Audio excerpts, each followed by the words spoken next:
ജയ്പൂരിൽ 9 വയസ്സുകാരി സ്കൂൾ കെട്ടിടത്തിന് മുകളിൽ നിന്നും ചാടി മരിച്ചു. മിർജ മോദി സ്കൂളിലെ 4ാം ക്ലാസ് വിദ്യാർത്ഥി അമേറയാണ് മരിച്ചത്. സ്കൂളിൽ കുട്ടി നിരന്തരം മാനസിക പീഡനത്തിന് ഇരയായിരുന്നുവെന്ന കുടുംബം ആരോപിച്ചു. ശാരീരികവും മാനസികവുമായ പീഡനം നടന്നുവെന്ന സംശയമുണ്ടെന്നാണ് ബന്ധുക്കളുടെ ആരോപണം.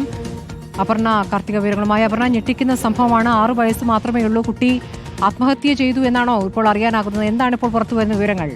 സ്മൃതി, കുട്ടി ആത്മഹത്യ ചെയ്തത് തന്നെയാണ്. സ്കൂളിന്റെ 4 നിലയുള്ള സ്കൂൾ കെട്ടിടത്തിന് മുകളിൽ നിന്ന് താഴേക്ക് ചാടിയാണ് കുട്ടി മരിച്ചത്. പക്ഷേ ഈ മരണം സംഭവിച്ചത് ഈ കഴിഞ്ഞ 2-ാം തീയതിയാണ്. പക്ഷേ ഇതിൽ വീട്ടുകാരുടെ പ്രതികരണം വന്നതോടുകൂടിയാണ് ഇത് ശ്രദ്ധിക്കപ്പെട്ടത് എന്നാണ് മനസ്സിലാക്കേണ്ടത്. കാരണം പല ദിവസങ്ങളിലും കുട്ടിക്ക് സ്കൂളിൽ പോകാൻ മടിയായിരുന്നു.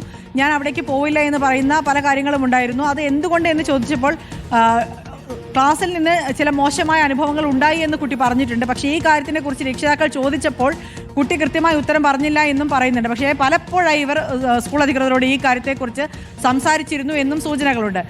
ഇതിലേറ്റവും ശ്രദ്ധിക്കപ്പെടേണ്ട ഒരു കാര്യം, ഈ മരിക്കുന്നതിന് ഏതാനും നിമിഷങ്ങൾക്ക് മുൻപ് കുട്ടി ക്ലാസ് ടീച്ചറുടെ അടുത്തേക്ക് പോയി 2 തവണ സംസാരിക്കുന്നതിൻ്റെ ദൃശ്യങ്ങൾ അവിടുത്തെ CCTVയിൽ നിന്ന് ലഭിച്ചിട്ടുണ്ട്. അതിനുശേഷം കുട്ടി നേരെ മുകൾ നിലയിലേക്ക് പോകുന്നു.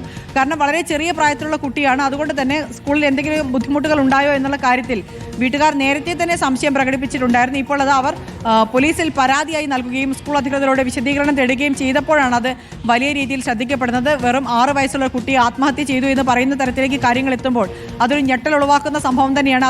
അതിൻ്റെ ഗൗരവത്തോടു കൂടി കാണണം എന്ന് പറഞ്ഞുകൊണ്ട് സ്കൂൾ അധികൃതരോട്, അവിടുത്തെ ജയ്പൂരിലെ ഏറ്റവും പ്രശസ്തമായ വിദ്യാലയങ്ങളിൽ ഒന്നാണ്, അവരോട് വിശദീകരണവും ചോദിച്ചിട്ടുണ്ട് വിദ്യാഭ്യാസ വകുപ്പ്. സ്കൂൾ അധികൃതരുടെ പ്രതികരണമൊന്നും ഇതുവരെ വന്നില്ലേ? സ്കൂൾ അധികൃതർ ഈ കാര്യത്തെക്കുറിച്ച് നിലവിൽ ഔദ്യോഗികമായി പ്രതികരിച്ചിട്ടില്ല. പക്ഷേ ക്ലാസ് ടീച്ചർ ഉൾപ്പെടെയുള്ള ആളുകളുടെ വോയിസ് നോട്ട് ഉൾപ്പെടെയാണ് ഈ വിദ്യാർത്ഥിയുടെ അമ്മ, ഈ മരിച്ച കുട്ടിയുടെ അമേറയുടെ അമ്മ പരാതി നൽകിയിട്ടുള്ളത്. ആ അധ്യാപകർ അതിൽ പറയുന്ന കാര്യവും വ്യക്തമായി തന്നെ ആ വോയിസ് നോട്ടിലുണ്ടെന്നാണ് മനസ്സിലാക്കുന്നത്. ഞെട്ടിക്കുന്ന വാർത്ത തന്നെയാണ് ഇപ്പോൾ പുറത്തു വന്നിരിക്കുന്നത്.